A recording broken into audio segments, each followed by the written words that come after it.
Hi, Hi. I am here with a very funny friend and fellow comedian. I am so excited to have her, and she also has her very own dry bar comedy special, and she's a nationally touring comedian on the Bored Teachers Tour, Andrea Caspari. Yay. Woo! Thank you for having me. I'm excited. I was very excited. I'm so glad that my flight made it because we have a guy named Mark Schumacher, and he's new to the tour, and he's been to a few of the weeks, and I've never met him. And I was so excited because we were both flying in a day early. I'm in Greensboro, North Carolina to start the tour. We're kicking it off here tomorrow, but they flew me out a night early. Sometimes they'll do that because they're afraid that flights get canceled or whatever, Oh especially like yeah. Yeah. smaller towns, it's not like you can get a million flights to Dallas or a million flights to Chicago and a million flights to Greensboro, North Carolina. But Absolutely. apparently Mark, his flight got canceled due to mechanical issues in Dallas. So he's not here yet. He's going to try to come tonight. He's going to try to fly to North Raleigh and then drive. It's Mm, it's the touring thing is a lot. So, but it's fun. yeah.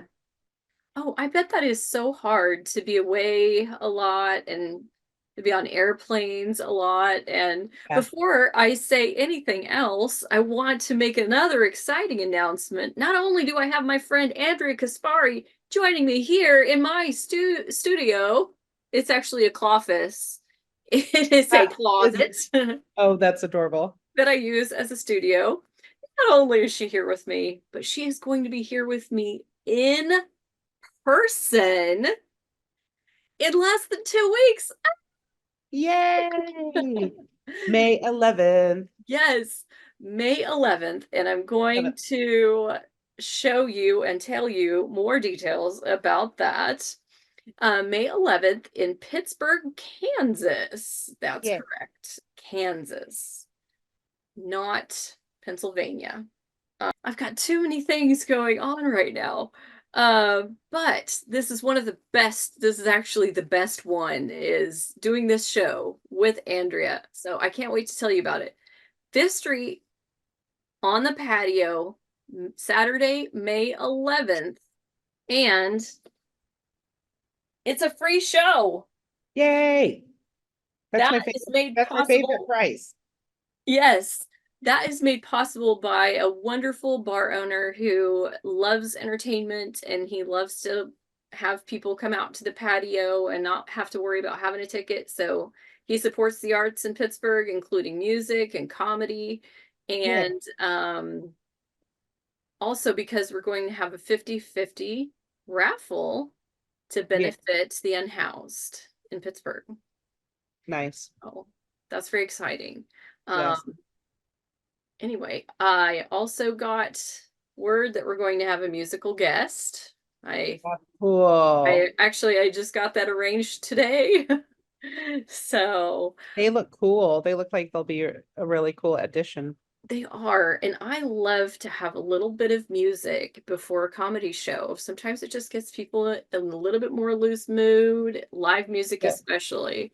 So Yeah. now let's talk about you, friend. I'm so happy Hey. that you are here, and I'm so honored that you're going to be joining us because I know how busy your schedule is. And so, really, thank you. Um, Yes. so, tell me a little bit about how you got into comedy, if you don't mind, please. Girl, it's funny because I've been talking about how I got into comedy quite a bit because I actually did my first open mic on the infamous Kyle Paris Possum Night. So they're literally doing like I just did a podcast on it and they're writing like a little something about it. Not about me, but about my friend Kyle. He's a Chicago comic now, but he started in Kansas City. And I didn't know anything, anyone, whatever. I started comedy in 2001, a long time ago at Sanford and Sons in Kansas City. And when I got to the open mic, they had like a meeting in the basement prior to the show. And there was this weird guy, and he had this big old curly head of hair, and he had an igloo cooler with him. And I was like, I mean, why did he bring his lunch? Like it's 10 p.m. Right. I mean, I was really confused. So that's fine. Anyway, so several people they told us he was like number 3, I was number 5 or something. And so he got up and he opened his cooler and he took out his pet possum and he wanted it to do tricks, but then he realized that it was dead because it was Oh, kill. And he oh, knew that. And he had just picked it up and we think it had been on the side of the road for like 3 days. He picked it up on his way. He lived in Warrensburg. And so, and he was a regular there. So he had also staged, he had a vacuum cleaner plugged in already on the stage. So he was trying to make the possum do tricks. And then he said, oh, I have to give it, mouth to mouth resuscitation. ew. And so then he stuck the vacuum in it and whatever. So, okay. But this is the part where it went crazy.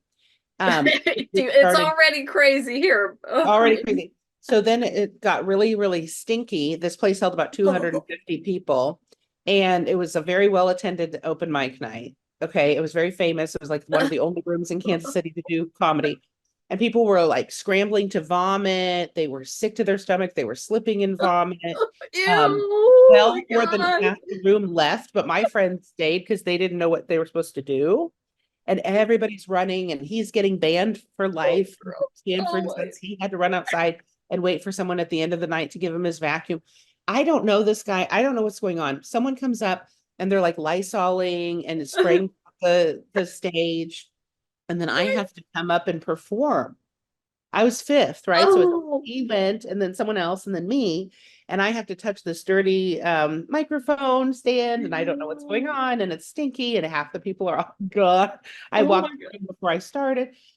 Anyway, so the funny thing is so many people were there. We made a list, and I made a list of like 15 to 20 people who remembered it, who were there, who were willing to speak to the guy who wants to do a story on it, because he found me in my inbox. He was just like, hey, I heard that you were there, that was your first night doing comedy on the Kyle Paris Possum Night. It's a legendary story, Oh my and it's more legendary than just Kansas City. Like people know about the story. God.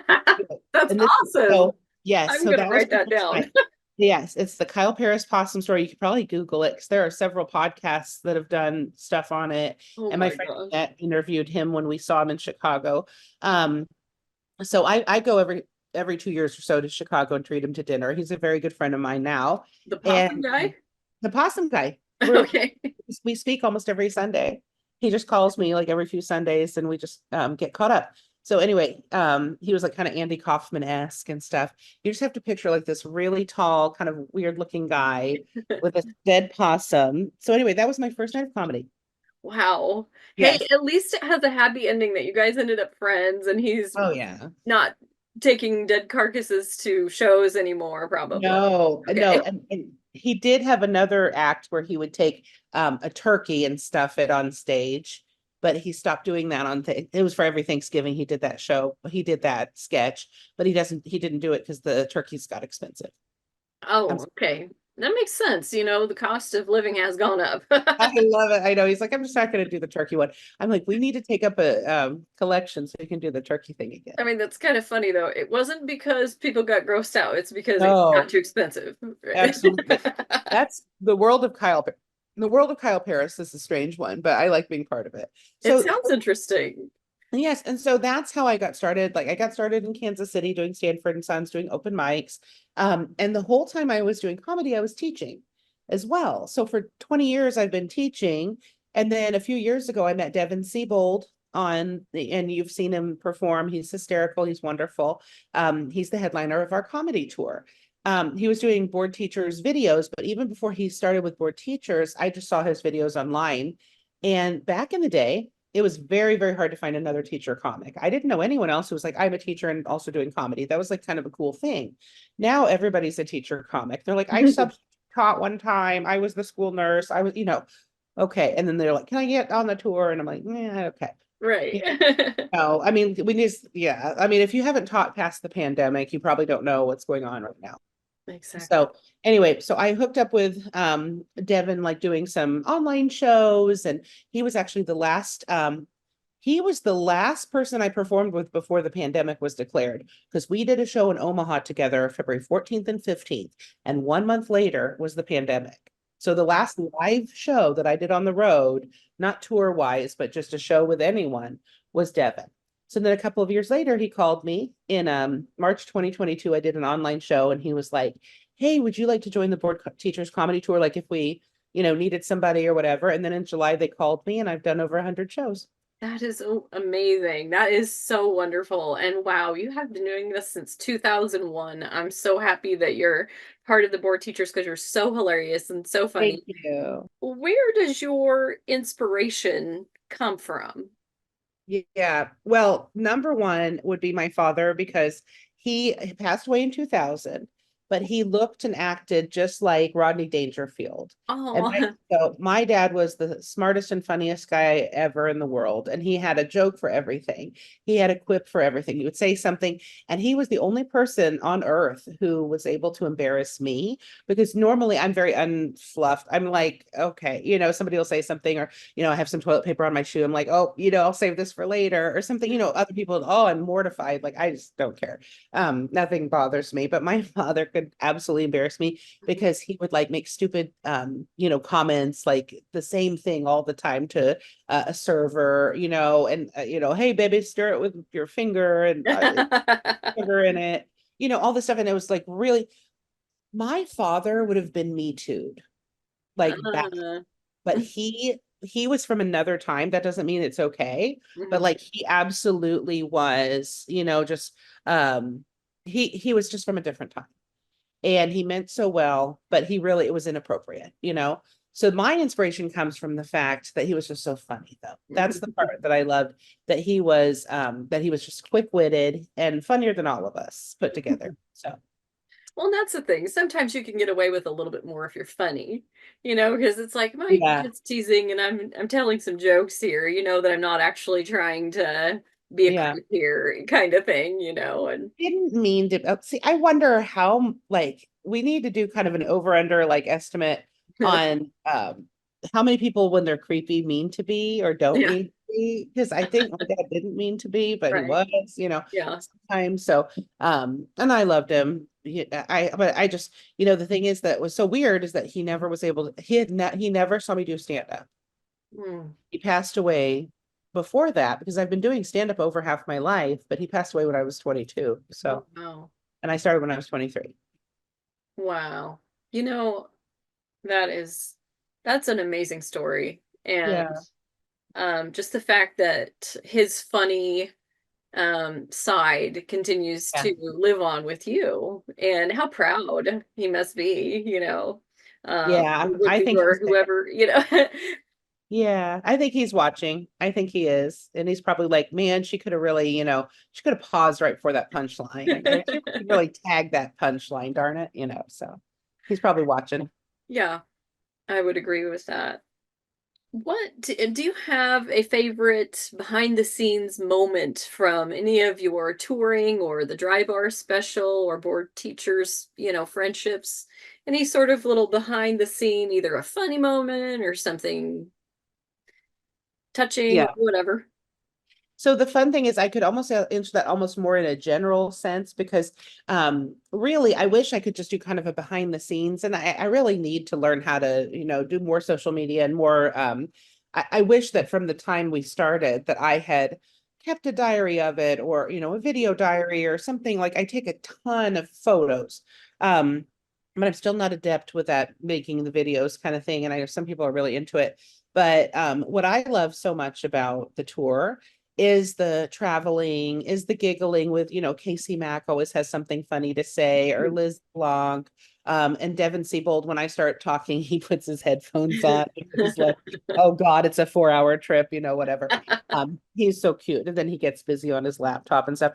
But we have the coolest tour managers. And it's just the fans are so much fun because after we like perform, we get to go and meet everybody. So we do these meet and greets, and now it's a big thing. Back in the day, we would do a kind of a paid meet and greet, and it was on the stage, and you had to be signed up for it, whatever. And now it's a free for all. We have to go stand by the merch stand, and everybody comes, boom, boom, boom. And we usually try to get somebody, like the tour manager's usually doing something else, so we try to get someone to take photos for us, or like a security guard or something to like keep people like just start some kind of an order. Mhm. So I know that you probably wanted a more specific thing, but I think just everything about it is like super fun. It's a real experience. Yeah. It's like it feels like a dream. It's very strangely like, it's weird because it feels very familiar now that I've been doing it for 2 years, but it also feels like I've never taken it for granted. Like every single time I get on that plane, I'm like, this is cool. Like this is totally the fact that we have almost all the all these educators in a room. They get it. Like having niche comedy is something you just really want to find, because I have been performing for rednecks and anybody, and no shame in the game, but I've been performing for people who don't get it Mhm. for years. Mhm. You know what it's like. You head to like Tanner's Bar and Grill or something. They have 17 sports on 32 TVs and they won't turn them off. And they Mhm. invite you, but suddenly they're, everyone's watching sports and drinking beer and doing shots and talking through your set. To have this place where everyone paid to be there and they're happy to, and they've had a weird week, but they're ready to laugh. They already know they don't know me very well because I'm newer, but they're already like familiar with the whole idea of what we do, and they're excited. It's very exciting. The adrenaline is there. Everybody's really like cool. So I don't know. I never take it for granted because I came up for years trying to, hey, is this thing on Mhm. in venues like that? And now, of Yeah. course, I've been able to do like cool clubs and stuff like that. The clubs were really where it was at, but we only have Mhm. two clubs. The Comedy Club of Kansas City is fairly new. It's only 5 years old. My friend Dustin Kaufman, I started comedy with him, and he started the club. And we have the Improv, which is now the Funny Bone, which is a great club. But you have two clubs within, in excuse me, in Kansas City. So anyway, I mean, it's a big deal. It's fun. Yeah. I know that you substitute teach still. Yes.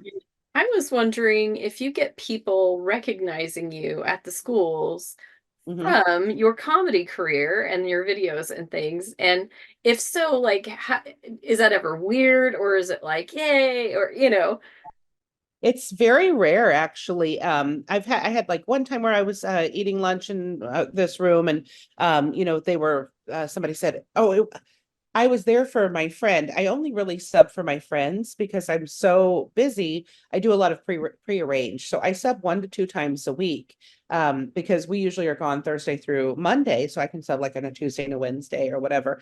And my friend Shannon, Shannon LeGrand, doesn't matter names right now. Sorry, I'm like so tired. But anyway, but it does matter. Dr. LeGrand, she had me sub, but she was also there that day. So we were eating lunch and she's like, Andrea does comedy. And then all these people were like, oh, looking at my videos and stuff. But honestly, I need to get more videos out because I'm really not the first person they recognize. But when I say, do you know Devin Siebel? Do you know Casey Mack? Da, da, da. Oh, yeah. Oh, we know Jess. We know so and so. Mhm. So I need to get up there, Yeah. and I need to like use that platform. Well, that's pretty neat, though. Just the Mhm. fact that people, if they look up your name, they would come across all of these videos. And Yeah. I think that's really neat because I know you maybe don't put out a lot of little things, but you have the Yeah. dry bar special and you Yeah. have clips, I'm sure, in the board teachers Yes. podcast and in their section of the internet. Yeah. But I think that's just so neat. And Thank you. um, I kind of was nervous myself personally when I started. Like, I didn't Yeah. tell anybody for a while. I was like, So uh, you wanted to do comedy? it was my little literally in the closet thing, right? Like, I am Yeah. sitting in my closet. I call it a closet. This is my Yes. studio for the moment. That's very funny. I love And it. I've kicked out all of the clothes. Actually, they were Yes. hanging over my head about Yeah. 30 minutes before we started. Oh, really? I love, oh my gosh, I don't have a walk-in closet. Like my house is a walk-in closet. I So, mean, it's small and it's basically the only closet in the whole entire house, so oh, it, wow. it gets filled up. As far Yeah. as this walk-in, it's small. But was I where was I going with that? That you started, when you started comedy, it was kind of your little secret type Yeah, thing. yeah. And I didn't tell anybody for a long time. Yeah. But then eventually it was even like in the newspaper and stuff, and I did a big comedy night at Toast, Ah. and Yeah. it was a friends of mine that own a restaurant, Hmm. and but so that's kind of where I got my start there. But then a lot of my teacher friends and people who were just colleagues surprised me and showed up that night, and Oh, it that's was so kind of cool. amazing. Yeah, so it's really Yes, nice to. that's the best part about the teaching, being a teacher comedian. You have like all these fun friends, teacher besties that'll show up. Yeah. And It's I'm really cool. not that, I guess I'm just not one that's very social outside of school, like with other teachers, because I had I didn't really have a department. I was just Yeah. of one. I was an ESOL teacher. So, Okay, that's the English as a second language. mhm, Yes. And we have an awesome one named Sarah Andrews at our yeah. Tonka. That's So, cool. Yeah, but so all you are very kind of your supportive. own. I mean, it's so nice to have other teachers be so supportive of that, really. And I was afraid that people would be like, "Oh my God, what's she saying about that?" You know? No, but you keep it fairly clean, right? Ish, or maybe not. 13, maybe PG-13, maybe a little Yeah. bit more than that sometimes, but I'm not like gross. I don't like to get really, No, no, and the only reason I ask is because and I'll ask you this too. One of the things that kept me from being crazy, dirty, or whatever, because when I started, there really wasn't, this is gonna be so embarrassing. There was really internet, I mean, ish, but I mean, starting in 2001, I mean, it was well before YouTube was a thing, or no one had cell phones on their cameras and stuff, or cameras on their cell phones and stuff. So like social media was not happening really. I mean, I didn't, you didn't really have to worry about it getting out. right. And now I teach like there's a GoPro. Everything I say is very carefully measured, and my comedy is like that as well to an extent. Hmm. But it is very hard to find anything that you can get me on. That's why Hmm. I kept it clean-ish. When I do like a nightclub, or like if I'm headlining a show, like for this show, I'll ask you, can it be a little more adult? Yeah, it's adult. It's 21 and up for the show. Okay. So Yeah. And it's not like really like filmed or anything. no, It's if just fun. we may take a video and then just let you have it, or let you take your own Yeah. video, whichever you Yeah. prefer. So, That's cool. But I just yeah, that's the whole thing. I'm always so afraid because years ago I did a video because I like to back in the day I did a little rap that was like an ode to Twinkies. And so I was like Little Debbie is kind of what I went by. Like it's kind of what, it was like a whole persona that I had for a while. And they found it. Well, I did it like in a radio station, and they put it on YouTube or whatever, and like literally like '07 or something stupid. And then some kids found it and they loved it. But then I was at Oak Park, and like the radio or Channel 5 wanted to interview me, and they wanted to interview them, and they said it was a racy rap mm-mm. that had some weird innuendo and stuff, but it was no cussing or anything. But anyway, so I've always been very aware ever since then, like that people are watching, kids are watching. And I mean, could you imagine though, if they find stuff nowadays, everything is out there. Yeah. And if they Well, found something and they're, and I'm like, what's up, da, da, da, and just cussing and yeah. going crazy, I mean, kids would pass that around. I don't Yeah. try to be super clean, because I figured Yeah. it's an adult show. And Yeah. if someone wants to come spy on me and put it on the internet, fine, and Yeah. I'm also not teaching anymore, other than I do sub. Sometimes I'd like to be able to go back to it. I haven't done anything that Yeah. means I can't, but I figured No, we're no. all adults and we should be able to say, but I do get being careful too. I mean, I'm not gonna Yeah. say And something and so stupid, but no, and it rides the line. of that whole censorship thing. Yeah. Because I had a friend today ask me, she's like, do you think my act is clean? And I saw it the other day and I thought it was really funny. And I thought it was more like, not, it was something that we should be able to talk about, but we don't. And I said, Dry Bar doesn't do anything below the belt. She was talking about a trip to the gynecologist office, Mm. but in detail.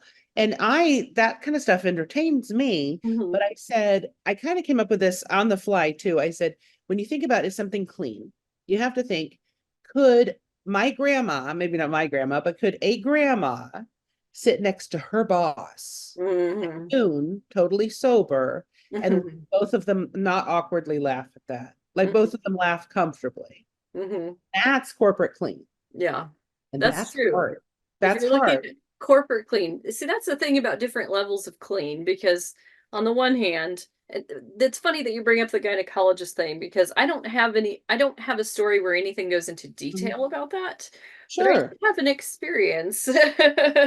Yeah, as Um, we do. yeah, and so that. And then, puberty and various topics that you can joke about. And I don't get gross and I don't get graphic about Yeah. anything, but we're all humans and Well, that's what I'm saying. Like, so it totally depends. But if I always look at it, if a student found it, hmm would I be, and a parent watched it, would I be embarrassed or would I be able to explain it?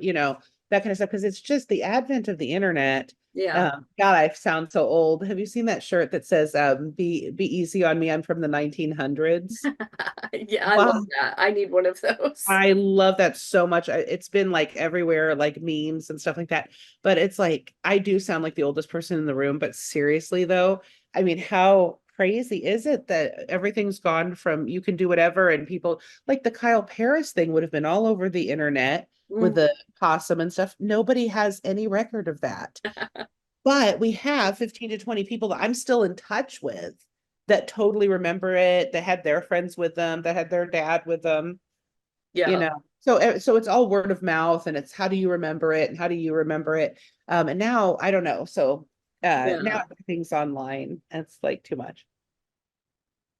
Yeah. And I think it's crazy just to think about all of that and how um it can affect the rest of our lives. And so that's why I kind of kept it a secret for a while, but now I'm just let loose and fancy free. um but yeah, it's unfortunately my time is getting ready to wind down. I hate to Oh have to say no. goodbye. I wish I could make it another 45 minutes, but I refused to renew my Zoom Pro again. And I remembered one of my ADHD Yes. goals was to actually get that canceled before it renewed. So, i I love that. My goal tonight is to find Oreos. oh, that sounds good. I already ate Uh, ice cream, so I probably shouldn't eat anything else. I'll Maybe I take will. anything. I've been munching on this stupid apple. Oh, well, that's healthy. You totally deserve all of the Oreos, you know. It was a Fuji apple. I brought them from home in a little Walmart sack, but what I Yeah, really do want is that's something awesome. sweet. I need something yummy, so Yes, you find it. deserve it. Thank you so much for being here, and I can't wait to see you in person in Pittsburgh. Can Thank you. So I can't wait to see you. I can't wait to share the stage with you, and I can't wait to meet all of your friends and like just be there because I have not ever been to Pittsburgh, Kansas, as far as I know. Really? Wow. Okay. Well, Yeah. not that that's surprising because most people could tell me that and I would just be like, yeah, that's fine. But No, since you I live in just haven't Kansas gone City. that way. I have Yeah. Topeka and Manhattan, Kansas. I've done shows. I love doing shows in Topeka. Top City Oh, Comedy. Do you yeah.